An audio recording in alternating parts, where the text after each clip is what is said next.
Hola amigos, ¿cómo están? Bueno, desarrollado ya nuestro primer modelo, ¿no es cierto? Lo que nos resta ahora es visualizar los datos que está arrojando ese modelo. Lo haremos de dos maneras. La primera es a través de CuboSolab y de lo que es Power BI.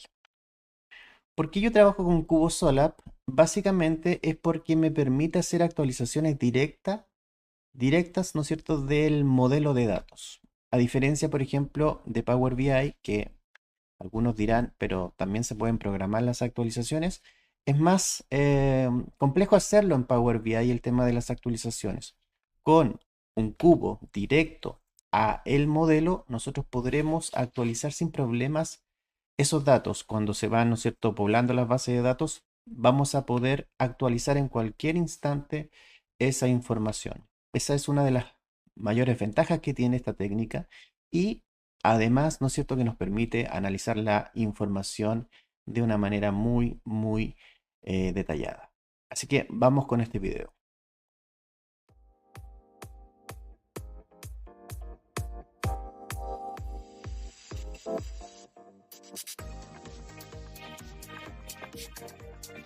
Bien amigos, lo primero que tenemos que hacer es abrir un Excel.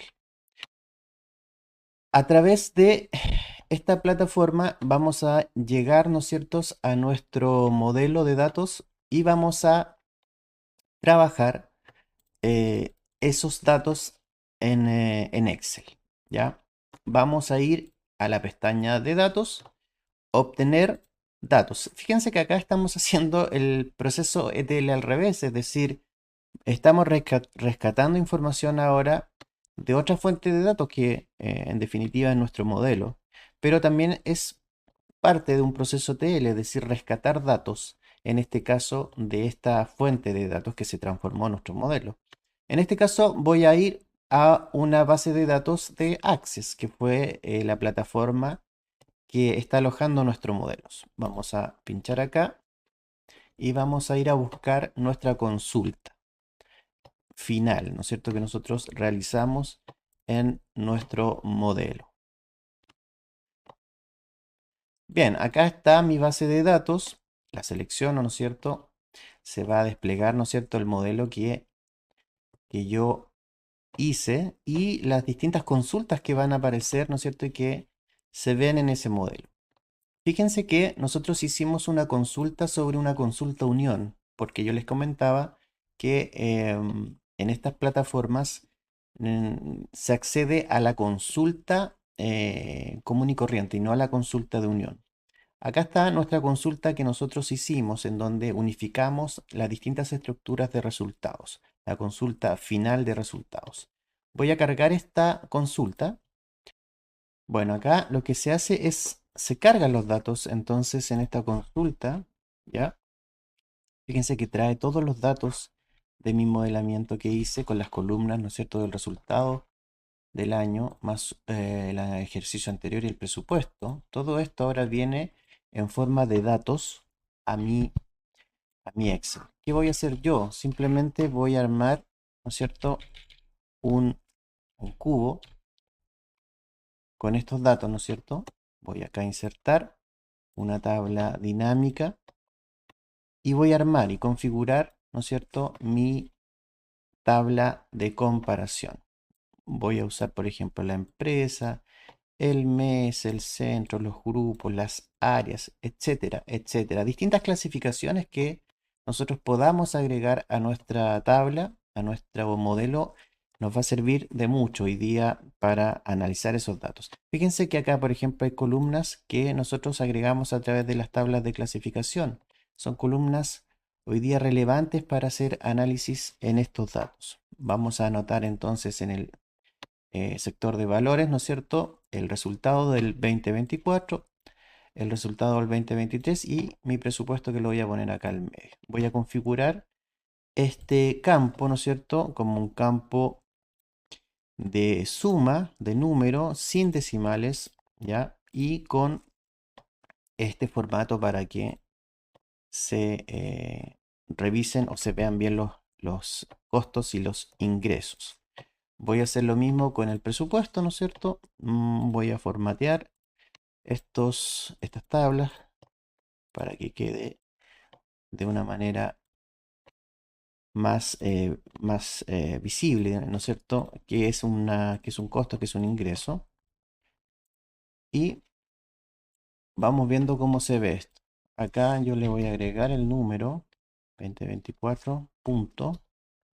Este es el presupuesto punto y el 2023 punto. Fíjense, bueno, voy a tirar el mes hacia arriba. Le voy a dar otro formato a esto. Ojo, acá en mostrar, en opciones de tabla dinámica, siempre en mostrar déjenlo como una tabla clásica, ¿ok? Es mucho mejor para la correcta configuración de esta tabla. Luego, eligen simplemente un formato que puede ser cualquiera de los que a ustedes les guste, ¿no es cierto? Yo voy a elegir, por ejemplo, este. Y voy a dejar por mientras los meses arriba para que se vea esto bien. Vamos a ordenar un poco esta tabla para que se vea qué beneficios tiene trabajar con un cubo. Eh, lo primero es saber ordenar bien los datos, ¿ya? Para ver el orden en que yo voy a analizar mis datos. Acá hay una columna en blanco, por lo tanto la filtro y la oculto. Fíjense que aquí estamos armando simplemente mi tabla de comparación de resultados. ¿Y qué me permite un cubo a propósito? Me permite obviamente ir escalando aquí en mis datos, ¿no es cierto? A través de las distintas columnas que yo pueda agregar en esta tabla. Por ejemplo, si yo quisiera ver, primero quiero analizar dónde están mis costos, ¿no es cierto? Y mis ingresos. Bueno, utilizo una tabla o una columna de mi tabla de clasificación de ingreso y gasto. Y luego lo quiero ver si esos gastos o esas ventas son fijas o variables, por ejemplo. Aquí otra vez, ¿no es cierto? Nos va a servir otra tabla de clasificación que me trajo el tipo de costo en este caso, que es súper relevante para el análisis de los datos. Me va ordenando, ¿no es cierto? La revisión de mis resultados eh, en la medida, o se van ordenando, ¿no es cierto? Estas revisiones en la medida que yo vaya agregando columnas, ¿no es cierto? Que me segreguen los datos de una manera, ¿no es cierto?, que sea mucho más fácil revisar mi contabilidad. En este caso, para la empresa, ¿no es cierto?, uno, eh, yo puedo ver claramente cuáles son sus ventas. Estas son ventas acumuladas, porque fíjense que están todos los meses acá. Pero si yo lo quisiera ver por mes, por ejemplo, ¿qué puedo determinar? Ah, fíjense que el 2024 es un resultado que no está completo, porque está en curso. Por lo tanto, no puedo hacer una comparación completa de los meses porque no es comparable, de hecho. Solo se pueden comparar en este caso hasta el mes de mayo. Por lo tanto, por ejemplo, voy a pinchar solo los primeros 5 meses. Esto ya sí es comparable. De ahí en más no hay resultados en este ejercicio, por lo tanto no es comparable. En la medida que se vayan dando los datos, ¿no es cierto?, de resultados de los meses siguientes, esto se va a ir completando.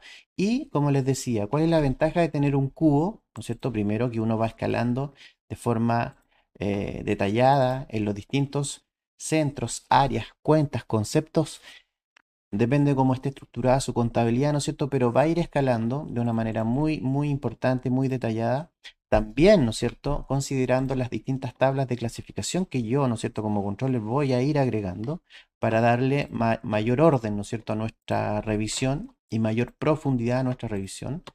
Eh, Fíjense la flexibilidad, ¿no es cierto? De esta planilla, de cómo muestra, ¿no es cierto?, los datos consolidados, por ejemplo, ahora.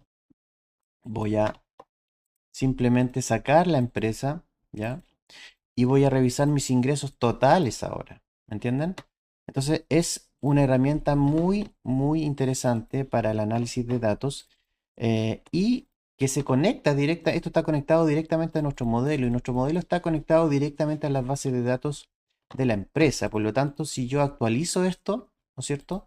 Va a actualizar al último dato que estén cargados en nuestras bases de datos, tanto de la empresa como bases de datos con las que yo haya construido mi modelo, ¿no es cierto?, de comparación. Así que esta es nuestra primera herramienta de visualización. Ustedes pueden, obviamente, después utilizar, ¿no es cierto?, este cubo para armar otros informes, etcétera, etcétera. Pero la base, ¿no es cierto?, está acá. A esto tenemos que llegar como primera herramienta, como primer informe de visualización de datos, es un cubo OLAP. Bien amigos, les dejo esta nueva herramienta para que la consideren y la trabajen junto a sus modelos. Nos vemos en el próximo video.